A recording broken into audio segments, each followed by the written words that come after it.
been wanting to talk about this for a while because it's actually very exciting. Because I've been doing some research on my own, because I have to, because I'm not a know-it-all. I'm actually one of the dumbest guys in the room. But remember back at the Road to PS5, Mark Cerny was talking about cache scrubbers and coherency engines, and why he was making them such a big deal. It's basically a huge thing for efficiency on the PS5. Think about this. Alright, we talk about floating point operations per second, or flops, right? Now,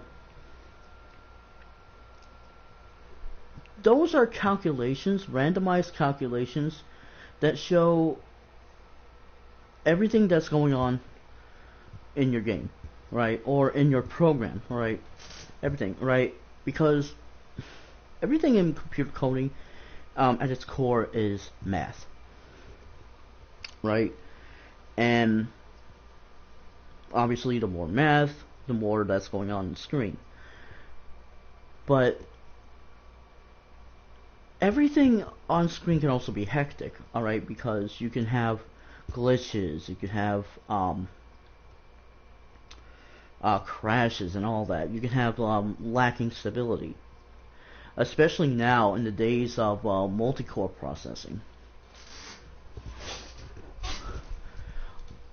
Cache scrubbing and coherency engines are a huge deal when it comes to efficiency in the PS5, alright? Because, well, let's talk about cache data, alright?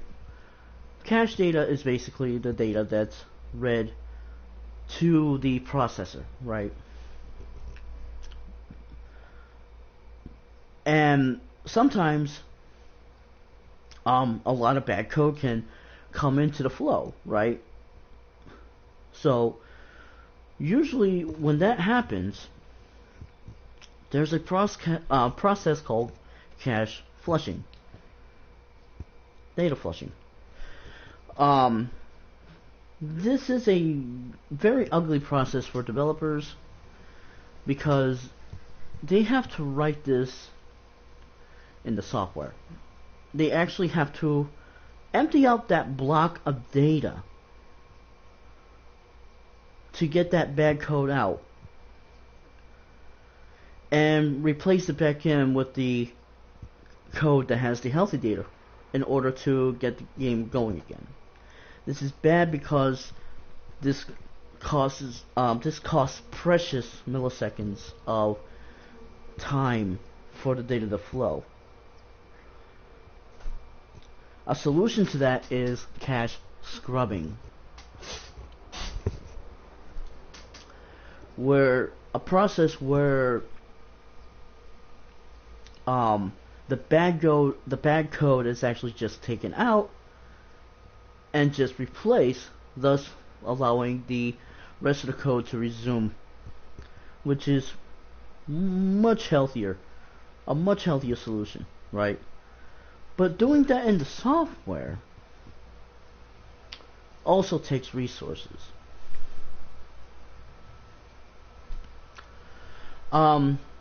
That's why Mark Cerny is talking about hardware cache scrubbers and coherency engines, because this will help not only a lot of code to flow by more efficiently with less glitches and crashing and all that, but it can also cause more efficient floating point operations to go on your screen.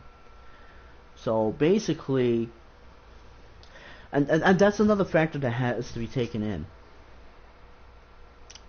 because when we talk about theoretical floating point performance at peak, that means just it, because it doesn't matter how fixed your clocks are, the amount of stuff that's going on screen is always going to be random, and it's never going to achieve peak floating point performance, because that's just the amount of activity that's going on in your game. So with the PS5 coherency engines and cache scrubbings, we could see a huge efficiency increase on the PS5 that could see the console reach its highest peak efficiency numbers despite clocks more often, or more possible than the Xbox Series X. That's a huge deal.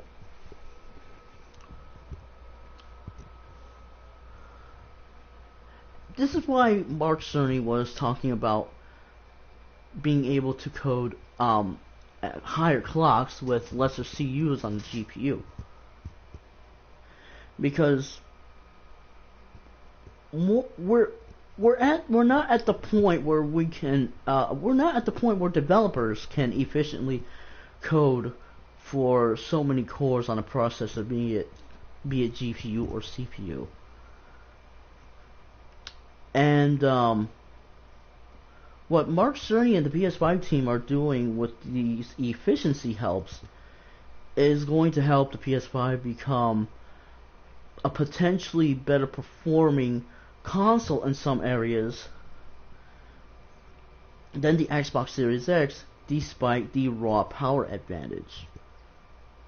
And this is not including the SSD, which people have been making a big deal about over and over again.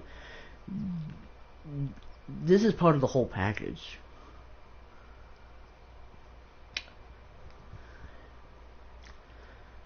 Think of the cell processor being repurposed as, instead of an insane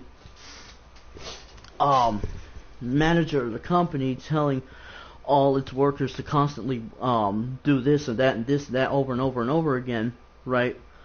Otherwise, the work ethic is going to come to a complete crash. Imagine the cell repurposed instead as a crazy janitor that made a machine that will be able to clean all the rooms and all the hallways at once, allowing people to actually do their work more efficiently without having to worry about the stress of anything looking bad. I don't care how people go call me out saying that doesn't make sense. What I'm trying to say is that the PS5 is going to be a much smaller hassle for developers compared to any console before it. And in these ways, that's a big deal.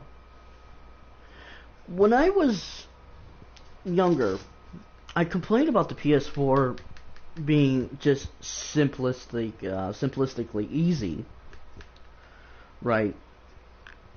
But in a way that switching from Cell to x86 brought over an empty canvas, which would be a problem for devs, because if you have an empty canvas and an empty room at the same time, you probably have no inspiration to think outside the box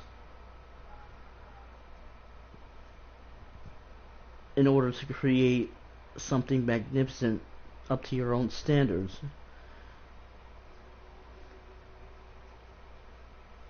That was the reason why I said that. The reason why I've been saying that to people many years ago was because they're going to be too busy focusing on the hassles of getting their code up and running to begin with. Even though it's easy, they still have to go with these basic problems, no matter how creative you are. If you're still going to worry about the basic hassles, right, of just getting your paint flowing on screen without it having to run over,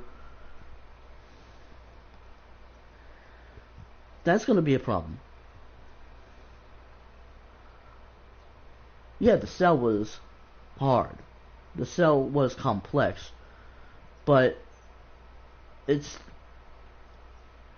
people were still thinking about that instead of the old efficiency problems that were still there.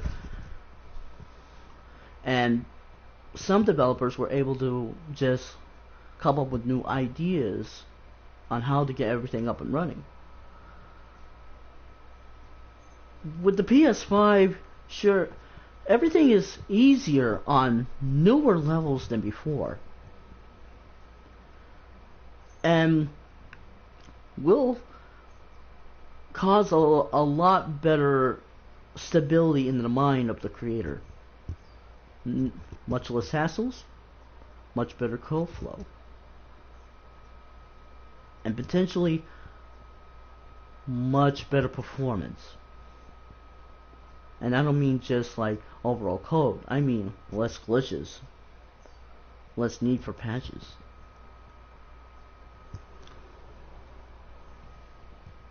That's a huge deal.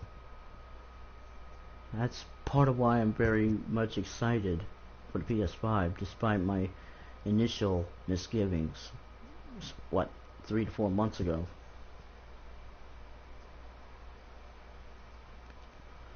Thanks, guys. I just want to get that out of my chest. Thanks for putting up with me. Wheels 1. Signing out.